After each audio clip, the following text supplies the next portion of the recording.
Hello. Let's be honest. Life is not easy, right? We are frustrated because we can't find something meaningful, something strong enough to pull us out of the rut and constantly doubt ourselves. Is it? Have you ever wondered if you can have a truly free life, doing what you really like, whenever you want, and where you feel comfortable? You crave confidence, but then feel insecure about your experience. Feel like you're not really good at anything. Do you sometimes feel like you don't understand anything about the world around you and even yourself? Don't worry, because this is very common. What I'm saying is, everyone has those moments. We all have moments when we feel lost, not knowing what to do to overcome the difficulties ahead. But why am I talking about this? Because there is a solution, a key to unlocking the door to help you escape that cycle. And that key is to set rules for your life. And these are not dry, difficult to understand rules or to confine you to a rigid framework.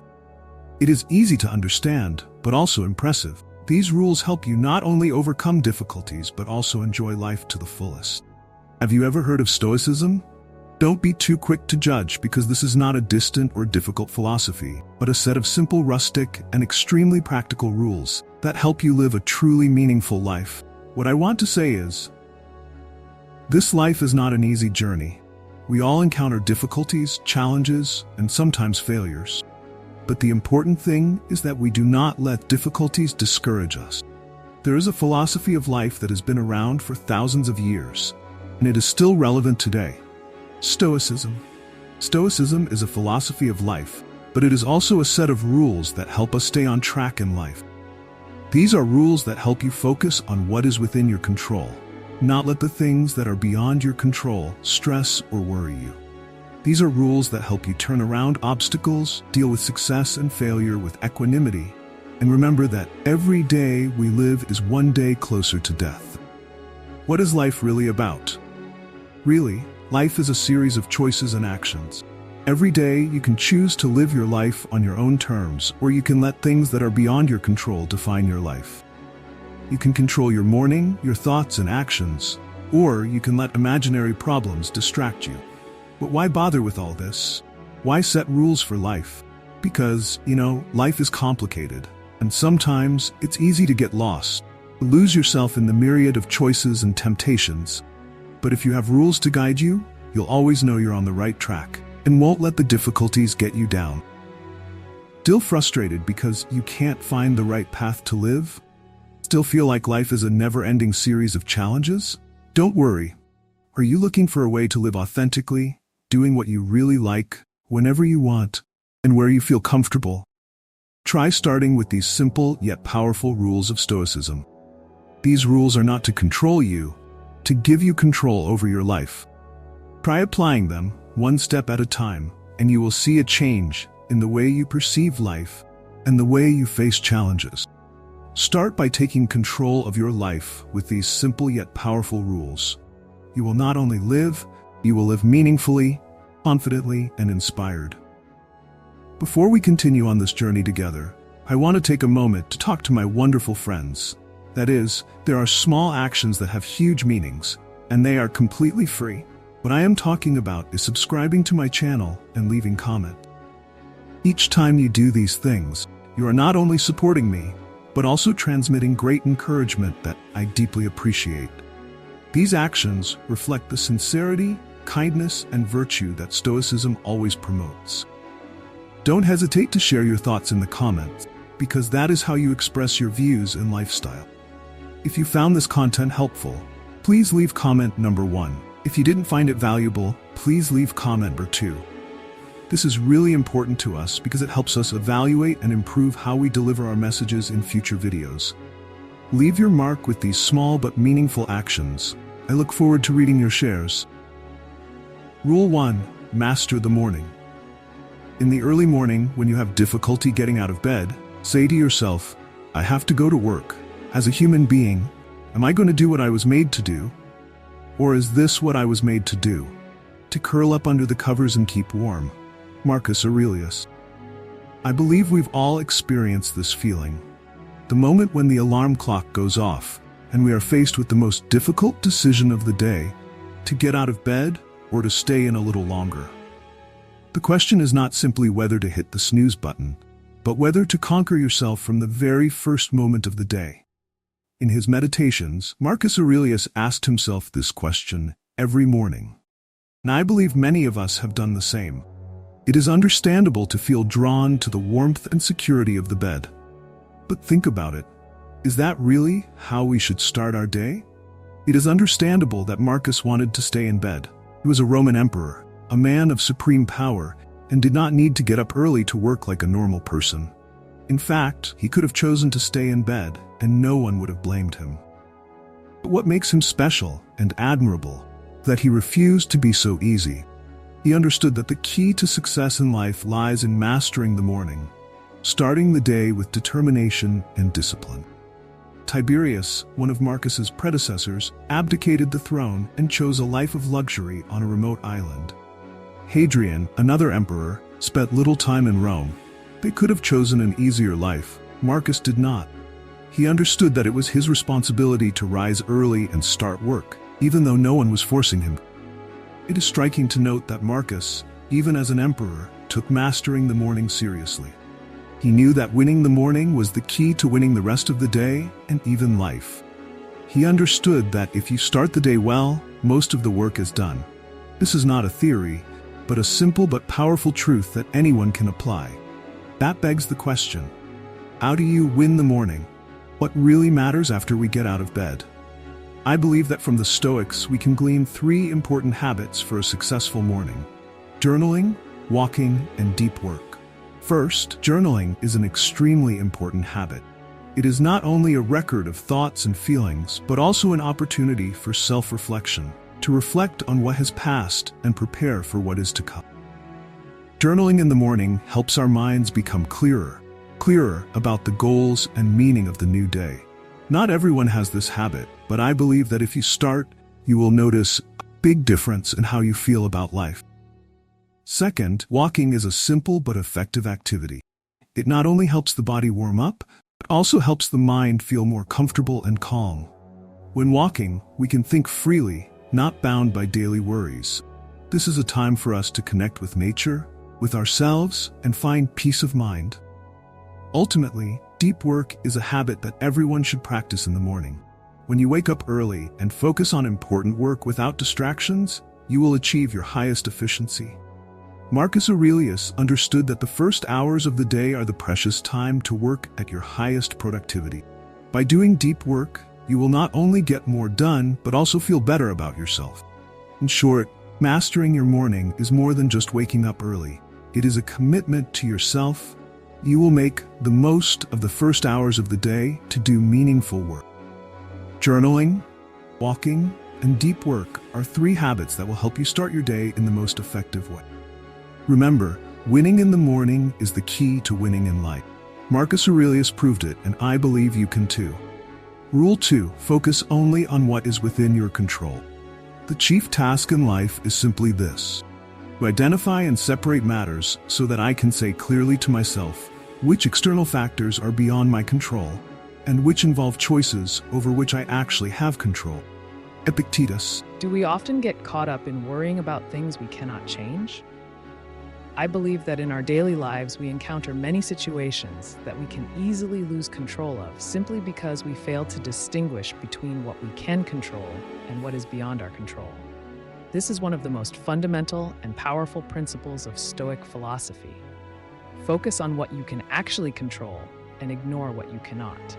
It's easy to understand, but it's also impressive to realize that the key to reducing anxiety and stress in your life is to make a clear distinction between these 2 aspects. This may seem simple, but it is not easy to actually apply it to life. Imagine in sports, you are an athlete. You cannot control the weather. You cannot control whether the referee makes the right call. You cannot control whether the opposing team plays fairly. Will the crowd cheer for you? That is also out of your control. You cannot control what the media will write about you or whether others will bet on your loss just to stir up controversy. So what do you have left to control? It is simple: your own performance. You control how you play. You control how you act and react on the field. This is what Marcus Aurelius said: "It is not what others say or think that matters, but what you do, how you act. You may not be able to control whether you win, but you can control how you play. You may not be able to control whether others respect you, but you can control how you play. You may not be able to control whether the crowd cheers for you, but you can control how you play. It's that simple. Focus on what is within your control, nothing else.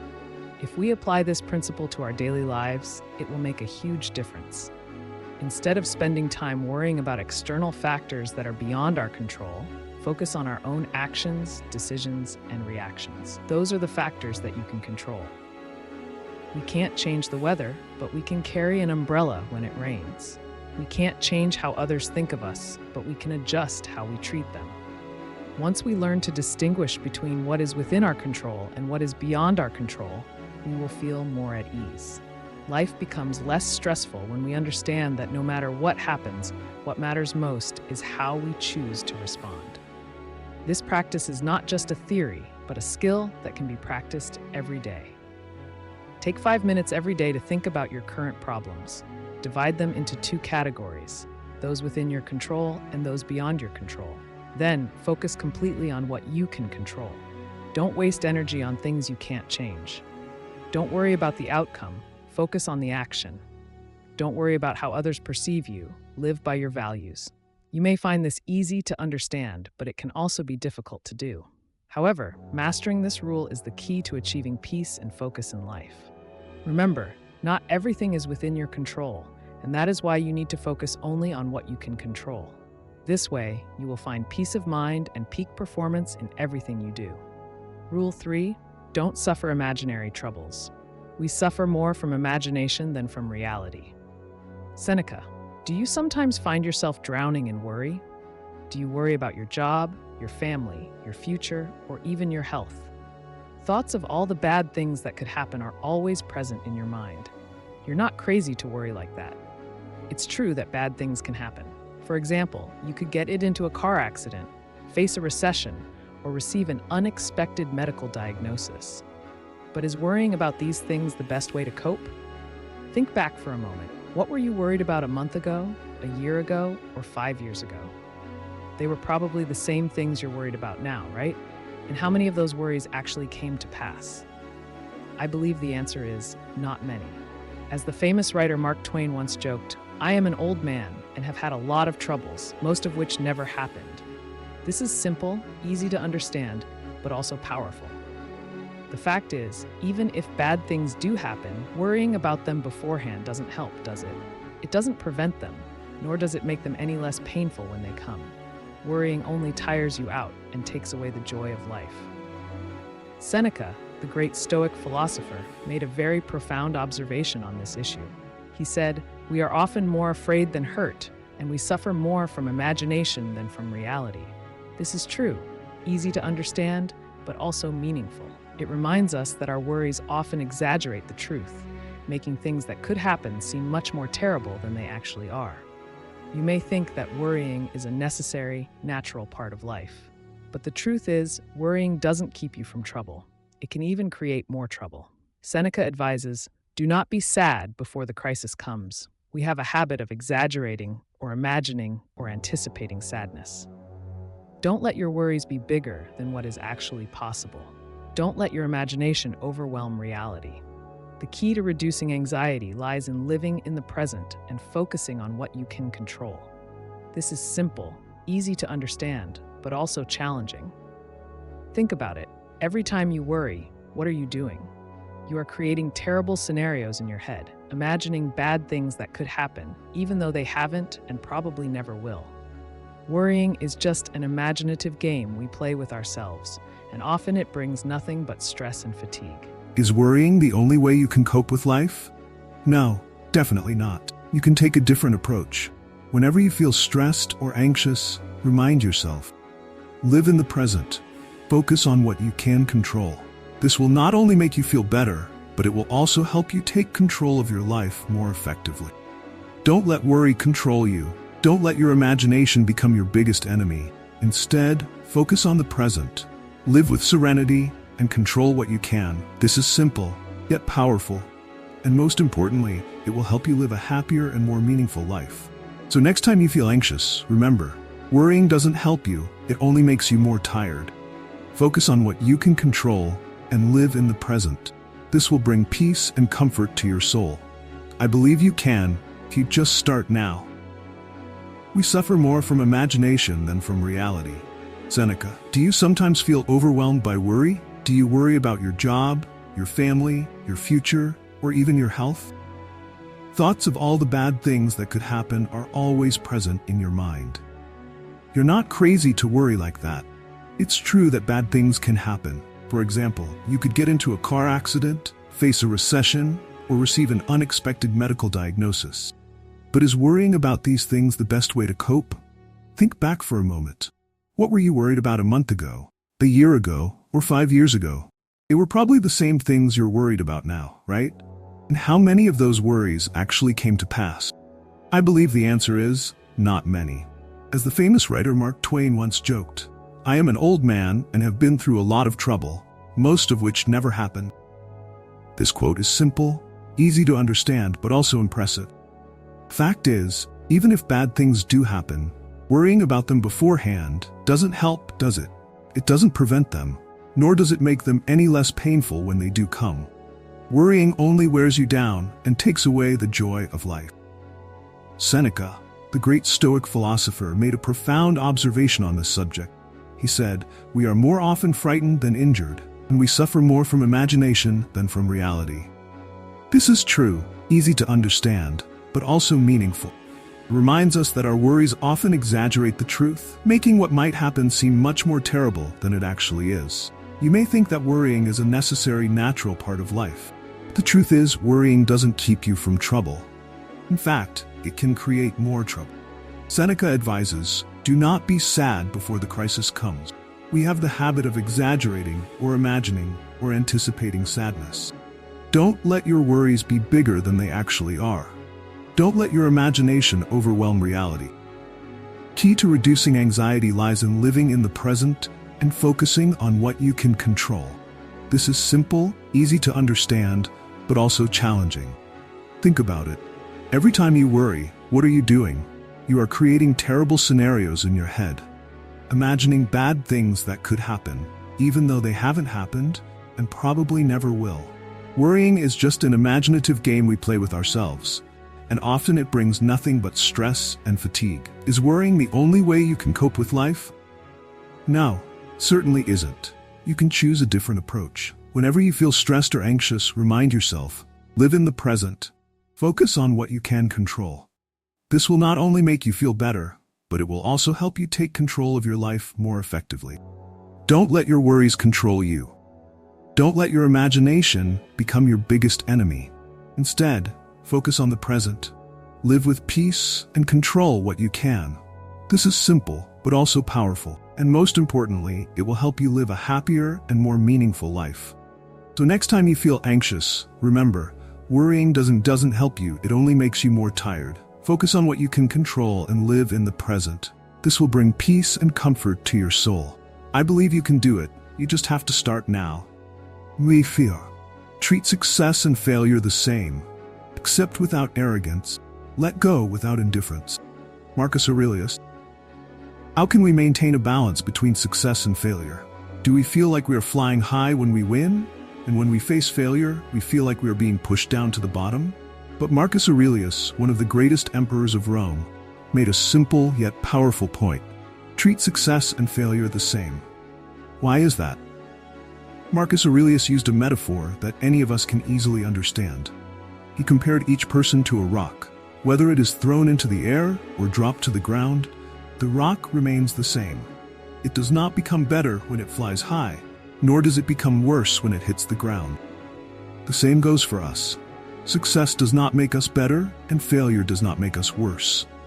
This is the key to understanding that our worth is not dependent on external circumstances.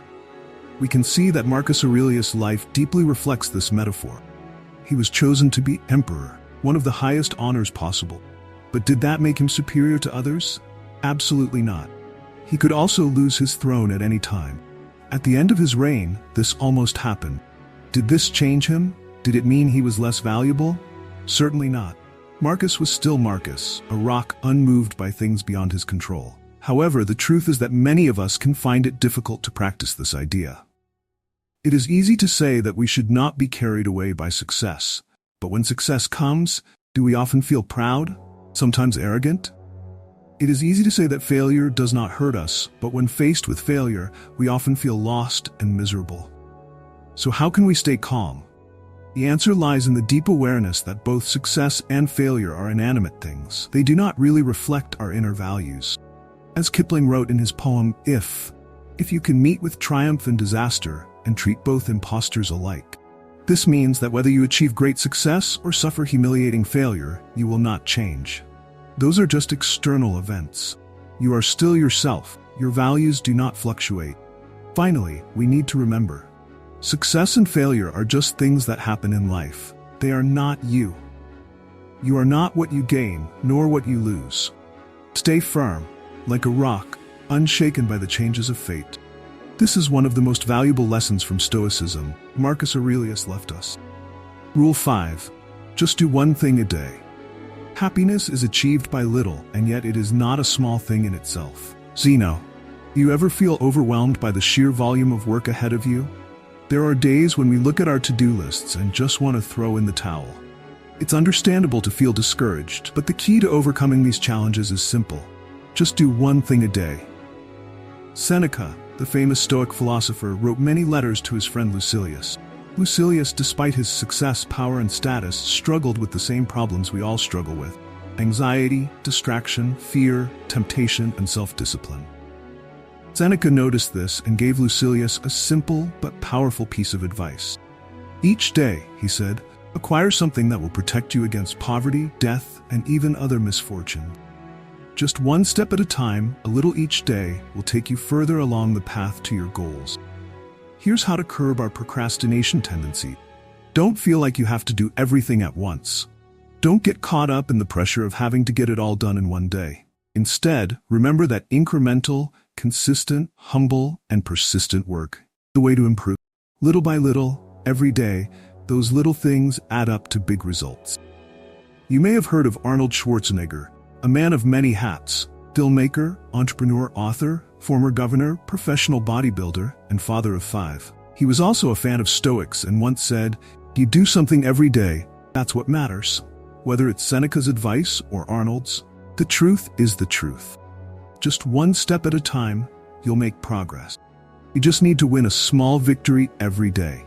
And this will not only help you move forward, but it will also make you feel better about yourself. So what you need to do now is pick a project you're working on or want to start. Yes, and the key here is, find the smallest step you can take to move that project forward.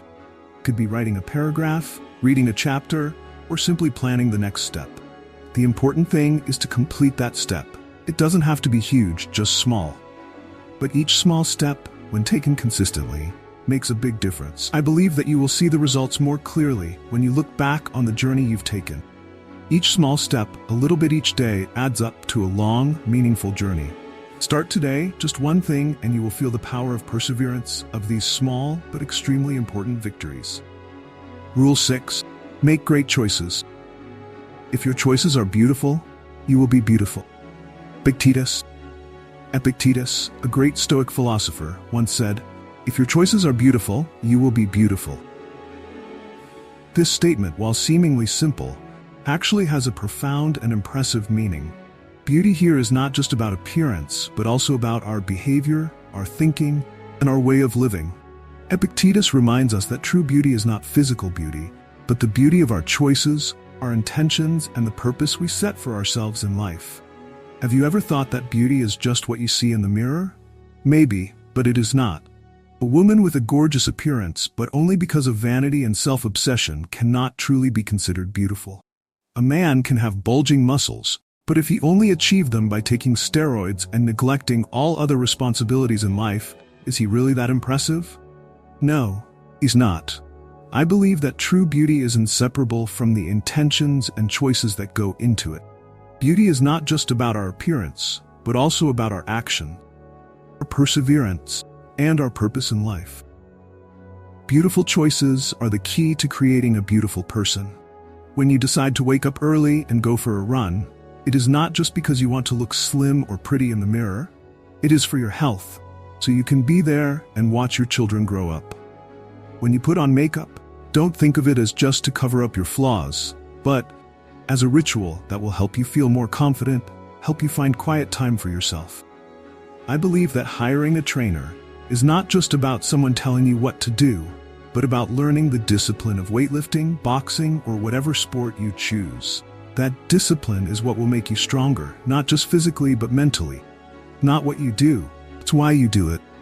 So always ask yourself, what is my purpose? Is this choice beautiful? The Stoics always tried to make a clear distinction between what is within our control and what is not. Things don't always go the way we want. There may be obstacles that prevent you from achieving your goals, but you have to believe that there is nothing stopping you from starting. There is nothing stopping you from making great choices for yourself. Starting today. Practice today. Every time you are faced with a choice, choose the harder option, the one that challenges you the most. Between taking a 15-minute walk or calling an Uber, choose walking. Between picking up the phone to have a difficult conversation or leaving an email, choose to face it and call. Between taking responsibility or hoping it won't be noticed, choose taking responsibility. I believe that those choices, no matter how difficult, will make you more beautiful, stronger, and more proud. Beautiful choices not only make you beautiful, but also make your life more meaningful and fulfilling. Remember, true beauty does not come from the outside, from the choices we make every day. Those choices, no matter how small, contribute to shaping who you are. So choose carefully, choose with good intentions, and let each decision you make be a step toward a more beautiful, meaningful life. Rule 7. Always ask yourself, is this necessary? Ask yourself at all times, is this necessary? Marcus Aurelius. Perhaps never in recent memory have we been forced to reevaluate every aspect of our lives as we are now. These times have prompted us to re-examine our jobs, our finances, and even where we live. We have had to reassess many of the systems that have long existed. From our governments to our cultures to our families, we ask ourselves, why are things the way they are? How have these systems held up under the tremendous pressure and stress of a global pandemic? It is easy to see that Marcus Aurelius, a philosopher and Roman emperor, had a similar experience. He faced a plague and was forced to live away from Rome for years, on the battlefield in cold tents. There, he conversed with himself, recording his thoughts and reflections in his diary, pages that would become his famous meditations. One of Marcus Aurelius's most powerful quotes is still relevant today, and I believe it can be very helpful to us in these times of stress and uncertainty. Most of what we say and do is unnecessary. If you could eliminate it, you would have more time and more peace. Ask yourself at all times, is this necessary? This quote is simple but powerful. It holds the key to finding peace and tranquility in our lives. I believe that when we really look at our lives and ask ourselves about all the things we do, say, and think, we will realize that much of it is not really necessary. Are you working more than you need to? Are you living in a place that you are not truly comfortable in? Is your marriage or relationship on the right track? Do you support political policies because you truly believe in them, or just because of social pressure? Are you spending money on things that really matter to you, or are you simply following trends? We often get caught up in the whirlwind of life, doing things out of habit or according to other people's expectations, forgetting to stop and ask ourselves, is this necessary? Most of what we do is unnecessary. Most of it is instinctive or imposed on us by others. Most of it is not really effective for our lives. We can live better, happier lives if we dare to change, dare to cross out the unnecessary thing. So I recommend you try this exercise. Take a piece of paper and divide it into 2 columns. In the left column, list all the things that are running through your mind, competing for your time and attention. In the right column, simply write essential or non-essential next to each item on the list. Then, boldly cross out all the unnecessary items on the page and in your life. Don't be afraid to change. Stoics were always trying to distinguish between what is up to us and what is not. And remember, there is nothing stopping you from starting to do great things for yourself. day. Whenever you are faced with a choice between taking a 15-minute walk or calling an Uber, between picking up the phone to make a difficult call or just leaving an email, between taking responsibility or letting things go unnoticed, choose the harder option, the one that challenges you the most, because only difficult choices bring you closer to your goals. Remember, peace and tranquility do not come from doing more, from doing less but better. Marcus Aurelius said, "If you seek peace, do less. Do less, but do it better." Rule 8. Love your fate. Do not try to make things happen to you, but will them to happen, and your life will be good. Epictetus. Have you ever heard this quote and found it easy to understand, but also impressive? Yes, this is the key to a happier and more peaceful life. Love your fate, accept everything that happens to you. This is not only a philosophy of life, but also a compass to help you overcome life's challenges. German philosopher Friedrich Nietzsche described his formula for human greatness as amor fati, love of fate. He believed that we should not wish for anything else, not forward, not backward, not throughout eternity. Instead of simply enduring what happens, we should love it. This philosophy is easy to understand, but also impressive, right? The Stoics were not only familiar with this attitude, they embraced it and practiced it. 2,000 years ago, Marcus Aurelius said, "A blazing fire produces flame and brilliance from everything that is thrown into it." That fire is our lives. Things in life may not always go smoothly, but it is how we embrace and use those difficulties that define us. Life does not always go as we expect. Things do go wrong, and that is a fact of life. Seneca, one of the great Stoic philosophers, said that fortune will behave as she wishes. You can't control everything, but you can control how you react to it. The simple, yet powerful message, isn't it? Seneca is living proof of this. His career was disrupted by a health flare-up, and he was exiled by the emperor. He tried to come back, only to be thrust back into the same situation again. Most of this was beyond Seneca's control, but what matters is how he chose to see these events, and how he decided to deal with them. He chose to see them as something good. He chose to use them to grow himself, brighten his life. He chose to dye these events his own colors. This is a powerful approach, and one we can learn from. Jocko Willink, in his famous speech, explains how we can apply this philosophy. He points out that we can see things as good. For example, if your assignment is canceled, fine, focus on another one. If you don't get what you want, fine, keep it simple and move on. If you don't get a promotion, fine, you have more time to improve. Life throws surprises at us all the time.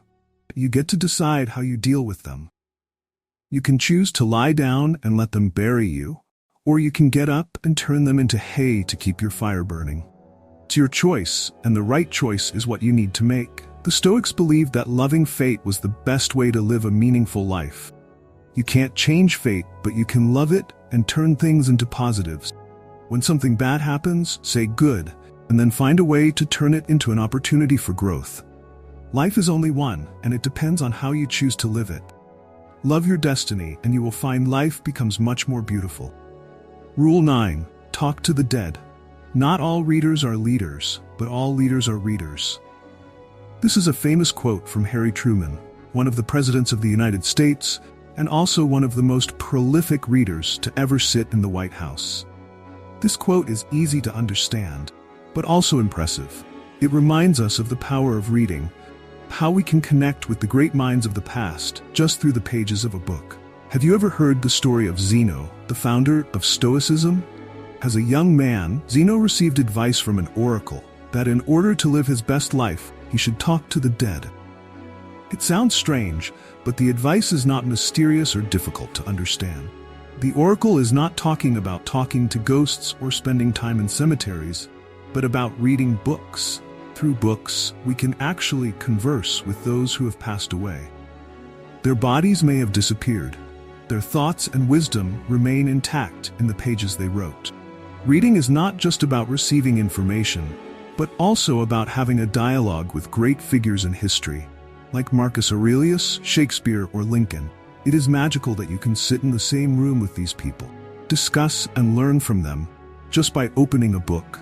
In fact, when you read a book, you are connecting with people who are no longer alive. Through the pages of a book, they are still alive and talking to you.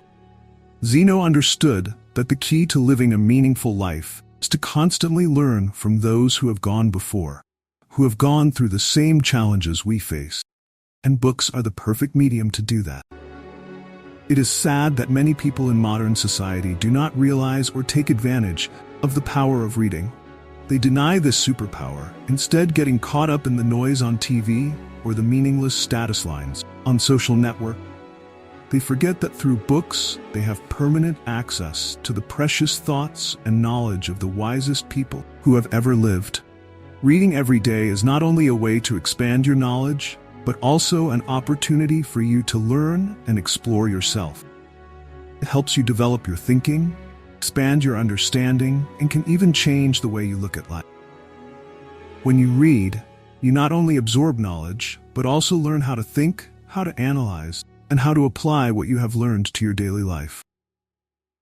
Do you believe that when you spend time reading every day, you are investing in yourself? Yes, you are building a solid foundation of knowledge, of understanding, that no one can take away from you. You may feel anxious about not having enough time to read. But remember, just spending 30 minutes a day reading, you have taken a big step towards becoming a more knowledgeable, smarter, and certainly stronger person in your soul. So be smart, be brave, and talk to the dead. Now, not literally, but through reading. Don't deny yourself the opportunity to learn from the greats who have gone before us. Start the habit of reading today, and let books lead you into the world of immortal thoughts. Make reading an indispensable part of your life, because through it, you are building a better, more meaningful, and wiser life. Practice. Spend at least 30 minutes a day reading, and let the pages guide you on your journey of life discovery. Rule 10.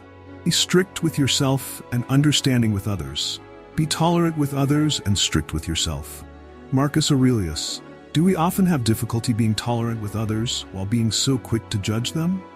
I believe this is a challenge for many people, but the key to solving this problem is that we should be strict with ourselves and generous with others. This is a simple but profound principle taught to us by Marcus Aurelius. Cato, one of the famous Stoics, hated excess. He disliked splendor and luxury, and considered indulging in such things to be weak and foolish. Yet, impressively, Cato still loved his brother, who was not as strict with these things as he was. This suggests that while we may hold ourselves to strict standards, we also need to be understanding and forgiving of others when they do not live up to those standards. It is important to remember that Stoics often held themselves to high standards and had a clear sense of right and wrong. However, this does not mean that we should rigidly impose those standards on others. As Marcus Aurelius wrote, we need to understand that there are people who, for one reason or another, cut off from the truth. Our harshness and rigidity should not radiate outward. It should be directed only inward. That is the key. Our standards are for ourselves. Marcus emphasized that we should be strict with ourselves but lenient with others. This is the boundary that Cato set with his brother. I believe that this is also something we should apply when dealing with people around us, especially those whose lifestyles are very different from the values that Stoicism celebrates. It is true that in modern life, there are many people who do not live by the principles of Stoicism. This can frustrate us or make us easily judge them. But instead of eliminating them from our lives, we can choose to love and understand them. Isn't that easy? But I believe that this is completely possible. We don't have to see these people as worthless or bad.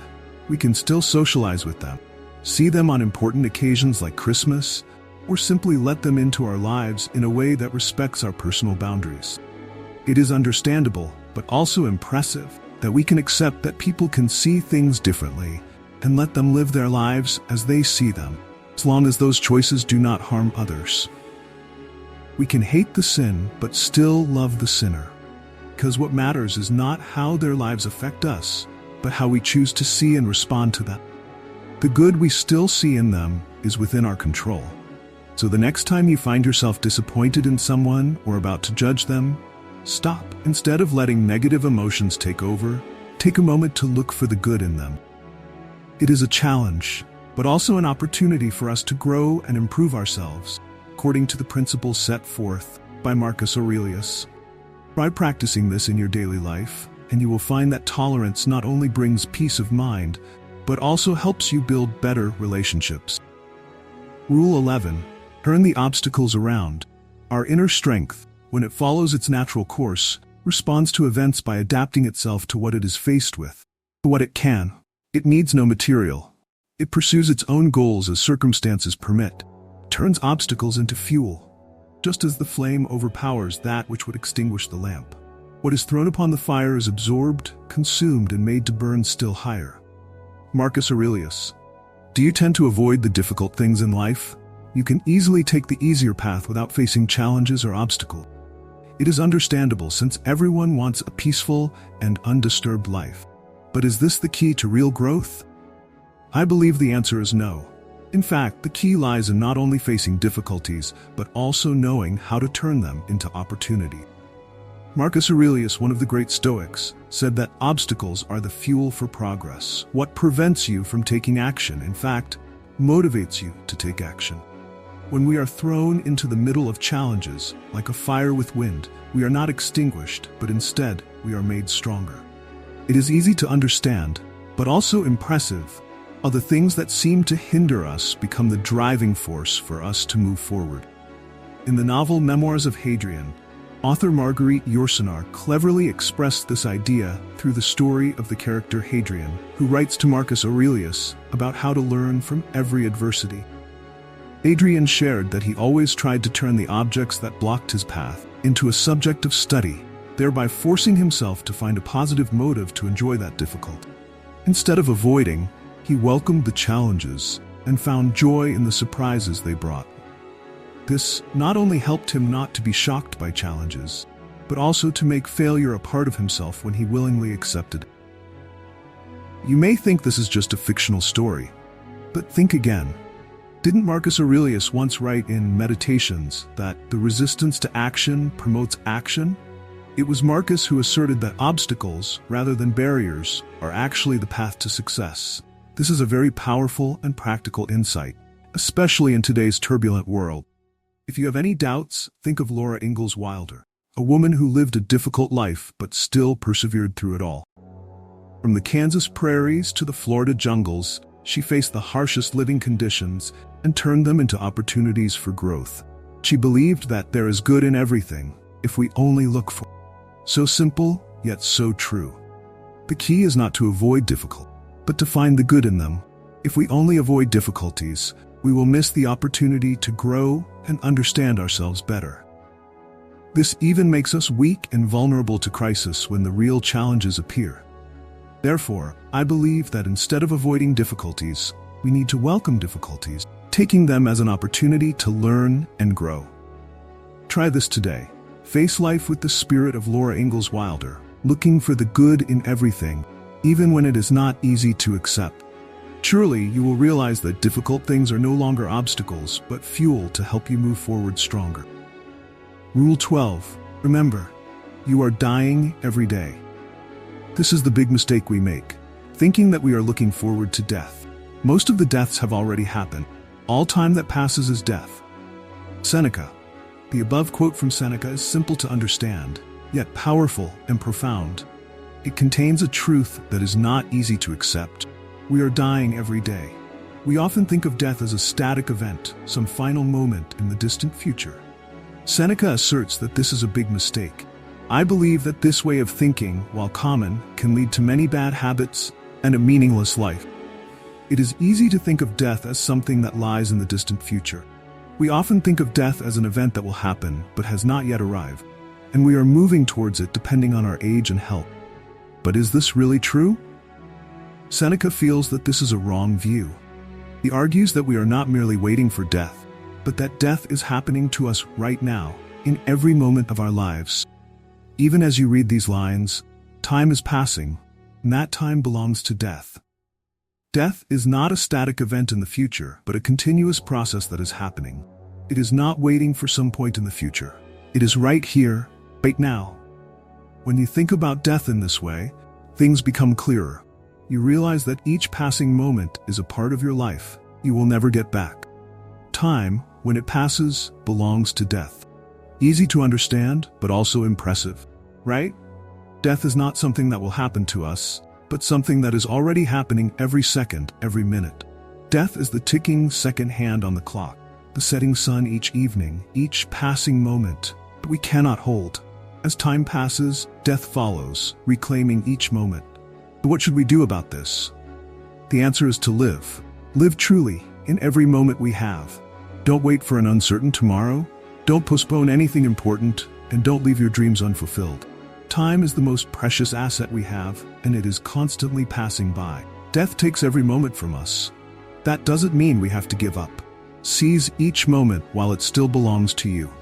Live with all that you have, because every moment that passes is a part of death. You can't go back and get back the time that's lost. You can decide how you will live with the time that's left. I believe that the key to living a meaningful life lies in realizing that we are dying every day. This is not to be feared, but to remind us to live to the fullest, not to waste any moment. There is nothing wrong with thinking about death, but don't think of it as a final destination. Think of it as a process that you are going through every day, every hour. Think of it as a reminder to live fully, to take every opportunity, and to love, learn, and grow. Don't let your life be wasted on meaningless things. Don't let your time pass you by in vain. Let death be the motivation for you to live a meaningful life, so that you will never have to regret what you didn't do or what you missed. You can't change the fact that death is coming, but you can change how you live until then. Let every moment of your life be part of a full life, where you can look back with pride, knowing that you lived, not just existed. So I urge you to live, truly live, and live now. Don't wait. Don't let anything stop you. Take hold of your life, because every moment that passes is a part of death that you can never get back. Live, because you are dying every day.